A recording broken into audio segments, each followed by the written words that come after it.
السلام علیکم ورحمۃ اللہ۔ باقی ابھی پرسنل میں ایک صاحب ہیں، بڑے دیندار بنتے ہیں اور دائی بننے کی وہ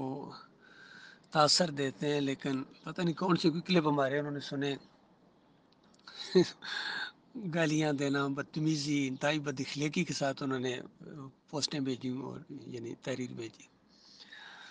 میں نے بس اتنا ہی لکھ دیا ان کو، میں نے کہا بھائی دیکھیے یہ گالیاں دینا کس کی سنت ہے، یعنی غور کرو، کیونکہ جو اس دین کی دعوت اٹھی تھی آج سے 1500 سال پہلے مکہ کے اندر، تو دو گروپ تھے، ایک گروپ تھا مسلمانوں کا اور ایک گروپ تھا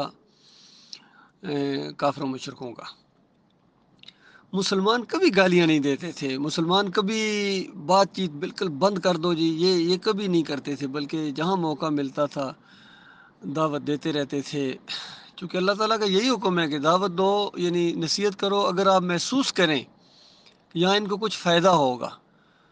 اور جہاں محسوس کرے فائدہ نہیں ہے تو پھر وہاں کیا بندہ کہے۔ تو یہ جو گالیاں دینا، بدتمیزی کرنا، شرارتیں کرنا، یہ منافقین کا کام ہے جو مسلمانوں کے اندر ہوتے تھے، دعویٰ ایمان کا بھی تھا، کلمہ بھی پڑھتے تھے، نمازیں بھی پڑھتے تھے، روزے بھی، حج بھی، عمرے بھی، زکاتیں بھی دیتے تھے اور جہاد میں بھی جا رہے تھے، لیکن ایک پوری ٹیم تھی ان کی عبداللہ بن ابئی کی زیر نگرانی، اور اس کا ایک ہی مشن تھا کہ بس یہ دعوت کہیں آگے نہ بڑھ جائے،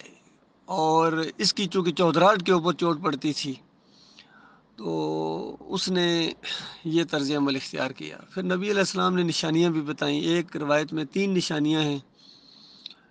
دوسری روایت میں 4 نشانیاں ہیں۔ پہلی نشانی یہ ہے ان منافقوں کی کہ بولیں تو جھوٹ بولیں، جھوٹ بولتے ہیں، جھوٹ ان کے دماغوں کے اندر ہے، اور الٹا الزام دوسروں پر لگاتے ہیں بھئی یہ جھوٹ بولتے ہیں، تو بالکل وہی بات ان کے اوپر پوری آتی ہے، الٹا چور کوتوال کو ڈانٹے۔ تو پہلی ان کی جو خصلت ہوتی ہے وہ جھوٹے ہوتے ہیں، پینترے بدلی کرتے ہیں، پکڑے جاتے ہیں تو پھر انکار کرتے ہیں، نہیں بھائی یہ تو میں نے کہی نہیں تھی بات، میں نے تو یوں کہی تھی، حالانکہ پکڑا گیا تھا، اگر وہ پکڑا نہ جاتا تو وہی بات تھی اس کی۔ تو اس طریقے سے وہ یعنی اپنے آپ کو بچانے کی کوشش کرتے ہیں۔ دوسری بات، عہد و پیمان کریں توڑ دیں،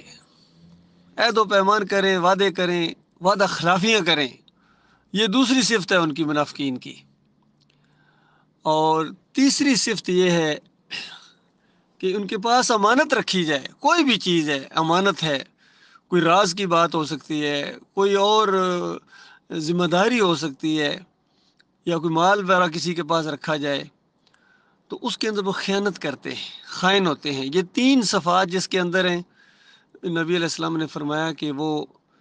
پکا منافق ہے، یعنی یہ اگر کسی کے اندر ایک ہے تو یہ ایک خصلت ہے، اس کو چھوڑنے کے چانس موجود ہوتے ہیں،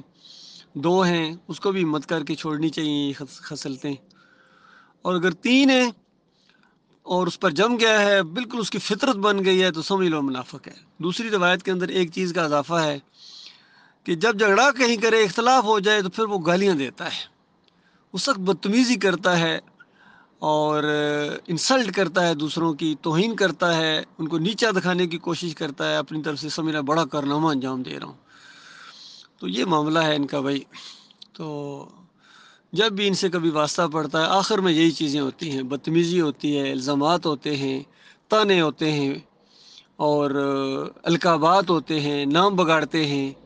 دوسرے کو چبھنے والی باتیں کرتے ہیں۔ تو ایک مومن کبھی ایسے نہیں کر سکتا، یقین کیجیے مومن کبھی ایسا نہیں کر سکتا، مومن خیر خواہ ہوتا ہے۔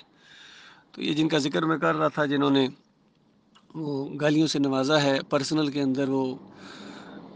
یعقوب علی کے تربیت یافتہ یا ان کے شورا کے رکن زبیر صاحب ہیں جی۔ پہلے بھی انہوں نے کئی دفعہ اسی طریقے سے کیا تھا، یہ آج کی بات ہے، خوب گالیوں سے نوازا ہے انہوں نے۔ بہرحال میں نے آگے سے دعائے خیر دی ہے اور یہی کہا ہے کہ دیکھو یہ گالیاں دینا کس کی سنت ہے، یہ ذرا یاد رکھو۔ اللہ اس خصلت سے اپنی پناہ میں رکھے، اور جن بھائیوں کے اندر یہ باتیں، میرے بھائیوں ہمت کر کے ان سے چھٹکارا حاصل کرو، کیونکہ مرنا ہے اور موت بالکل سر کے اوپر کھڑی ہے۔ کسی ٹائم اگر موت آ گئی تو بتاؤ، اس کے بعد تو یہ واٹس اپ نہیں ہوں گے وہاں آپ کے، کس کو گالیاں دو گے، پھر تو اپنے آپ کو لعن طعن کرو گے۔ اور ہم یاد آئیں گے، یقین کرو، ہم آپ کے خیر خواہ ہیں، بھائی ہیں، ہر اینگل سے سمجھانے کی کوشش کر رہے ہیں کہ دیکھو آج پوری زمین کے اوپر کفر شرک پھیل گیا ہے، اور شرک کے اس ماحول کے اندر شرک کی کسی چیز کی حمایت کرنا، اس کے حق میں کرنا، اس کو قائم رکھنے کے لیے اصرار، یا اس کے خلاف جو آواز اٹھائی جا رہی ہے اس آواز کو یعنی دبانے کی کوشش کرنا، پھر دائی کو ذرا بدنام کرنا، لوگوں کو کہنا چھوڑو ان کے پیچھے، اس طرح کا یہ سارے انداز لکھے جا رہے ہیں، نوٹ ہو رہے ہیں نیتوں کے ساتھ، اور یہ بہت ہی بڑی گٹھڑی سمیٹ رہے ہیں جو یہ طرز عمل اختیار کر رہے ہیں۔ بہت برا عمل ہے یہ۔ اللہ کے بندو، دین کا کام کرو، موٹی بات، معروف بات ہر ایک کی سمجھ میں آئے، پڑھے لکھے کی، ان پڑھ کی سمجھ میں بات آ جائے کہ دیکھو یہ زمین بنانے والا، آسمان بنانے والا اللہ ہے، تمہیں روزی دینے والا، تمہارا پالن ہار مالک ہے، اللہ ہے، اس کے ساتھ کسی کو شریک نہ کرو، اس کے ساتھ کسی اور کو نہ پکارو، کوئی اور معبود نہ بناؤ، کوئی اور نہیں ہے جس کی نظر و نیاز کی جائے، جس کی جھنڈے بلند کیے جائیں، جس کے واسطے وسیلے ہوں، جس کو رکوع سجدے ہوں، جس کے سامنے گردنیں جھکیں، کوئی نہیں ہے سوائے ایک اللہ کے۔ اور باقی سارے نظام جتنے ہیں اسلام کے علاوہ، یہ جمہوریت ہو، یہ اشتراکیت ہو، سرمایہ داری نظام ہو، جتنے بھی ہیں، یہ مارشل لا ہو، جتنے بھی ہیں، جو بھی نظام ہوگا یہ شیطانی نظام ہے، اس سے بچو اللہ کے بندو، ایمان کی طرف آؤ، تو یہ دعوت دو قوم کو، اس کی ضرورت ہے۔ جہاں بھی ہمارے بھائی یہ کام کریں، یہ ہمارے بھائی ہیں، اور جو اس راستے میں روڑے اٹکائیں، بھائیو یقین کرو، ہم نے کیا کرنا ہے، آپ کا مالک چھوڑنے والا نہیں ہے، یاد رکھیں، وہ اپنے دین کا محافظ ہے، وہ اپنے دین کو پائے تکمیل تک پہنچا کے رہے گا اپنے بندوں کے ذریعے، چاہے یہ جتنی مرضی ان کو دل کو آگ لگے، پریشان ہوں، اور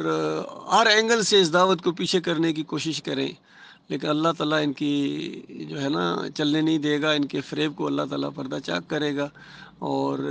ہر مناسب وقت کے اوپر یہ نکلتے رہیں، چھانٹی ہوتی رہے گی اور ہوتی رہے گی، اور مخلص مومن آگے بڑھتے رہیں گے۔ ہر نیا واقعہ مخلص مومنوں کے لیے ایمان میں اضافے کا باعث بنے گا، دل مضبوط ہوگا انشاءاللہ، کی بالکل وہی دعوت ہے۔ اللہ تعالیٰ غور و فکر کرنے کی توفیق عطا فرمائے۔